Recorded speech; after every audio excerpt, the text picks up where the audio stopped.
All right, what's going on YouTube? So today, or this evening, we're going to talk about the home defense shotgun, okay?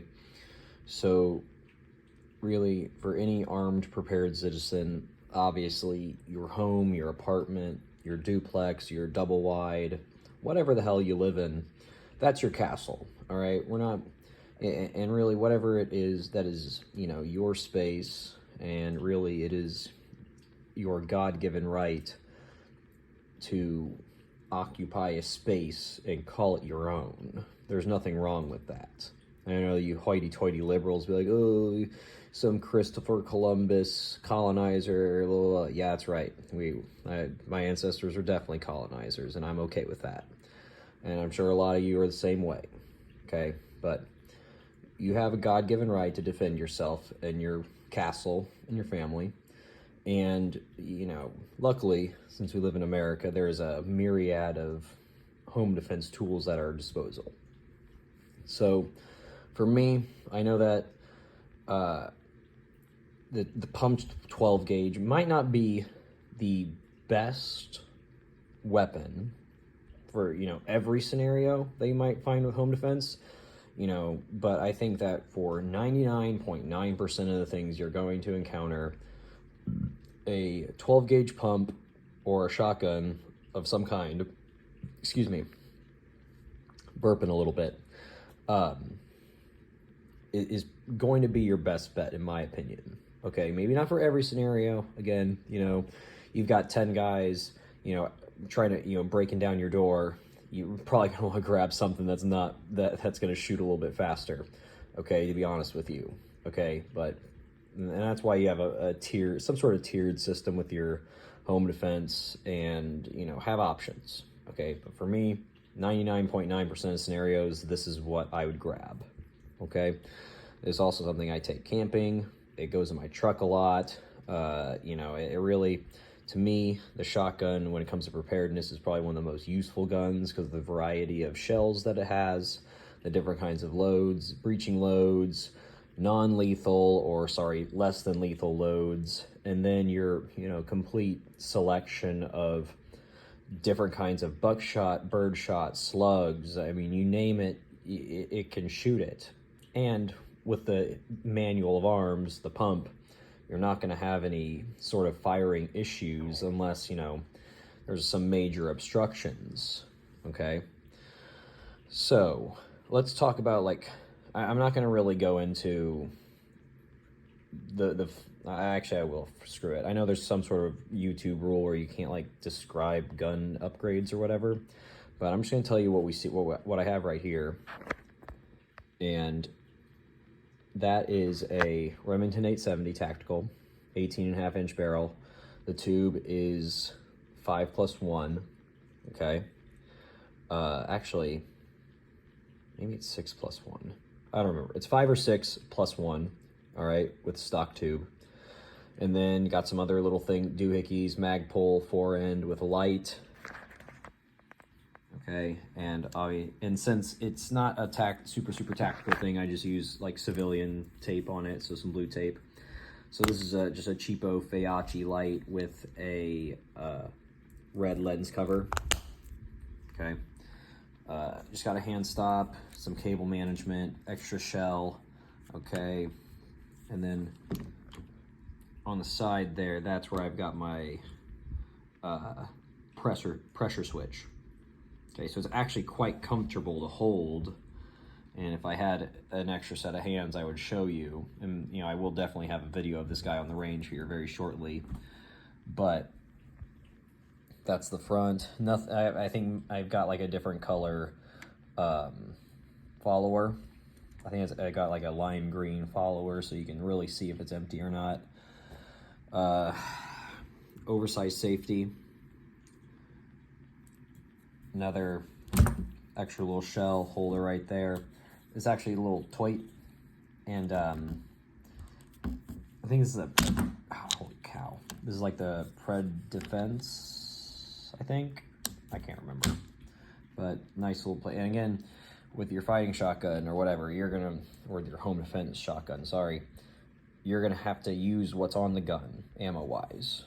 Okay, you're grabbing it, you're taking care of whatever that threat is immediately. Someone breaking down your door, you know, what have you. There's a, you know, say you're out in the wilderness, you're kind of an off-grid homesteader kind of person. There's like a bear, what have you, you know, getting into your chicken coop, or you know, whatever it might be. Boom, you're not gonna really have time to grab extra ammo. Okay, so how I suggest these things being loaded and kept is cruiser ready. So fill the tube, don't rack it and keep one in there, because shotguns aren't drop safe. Okay, so always keep the chamber empty. Okay, fill up the tube. That way it's just a quick rack and you're good to go. So other than that, got an adjustable stock here. I can't remember who does the pistol grip and the adjustable 6-position stock. Oop, turned on. So one thing that I might get some flack on, turn this guy around, turn that off, is having a single point sling. Okay, got a single point sling instead of a double point. Okay, so really, if you're running a 12 gauge pump, you need to run a single point. And for this particular, like if you're, say, in a more operational environment, maybe not. But at least for my scenario, a single point is going to be the best thing, okay? Reason being, really, you don't want anything up here, like, that could potentially get hung up. So you're trying to work the action and your sling gets caught, you know, between here and here, and it, like that, you can't rack the slide, whatever it might be. You know, I've found, and from all the pump shotgunners that I have talked to and watched on YouTube, the single point is probably the way to go. You know, there is kind of that double point supremacy, but when you're working the action out front, you're going to want that, like, you're not going to want any obstructions, okay? And that's just from personal experience. I used to have a double point sling on it, and I took it off because it was so freaking annoying.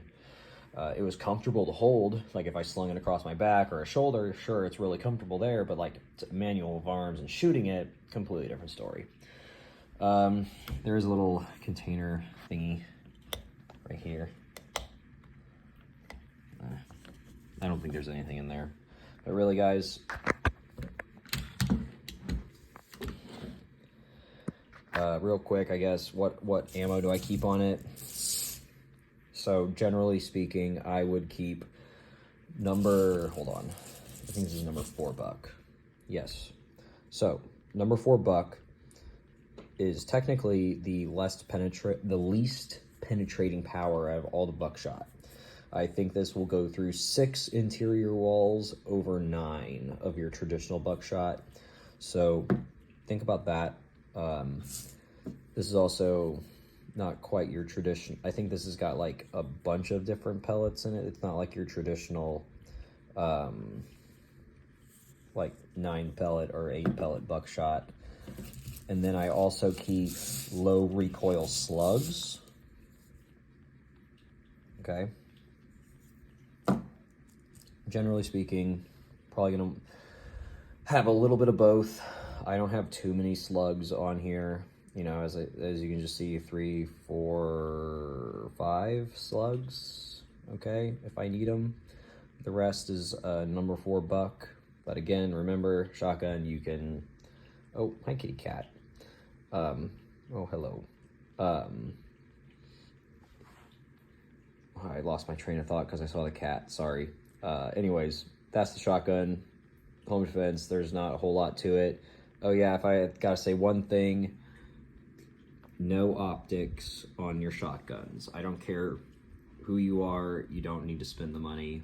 It does look cool, but the shotgun is such a violent weapon that those cheapo freaking red dot, and say if you don't even get a cheapo red dot, all right, the manual of arms for this and the scenarios you might want to use it in, you know, maybe a red dot could be useful in target acquiring, but I just think it's one of those things where you just learn to use the bead.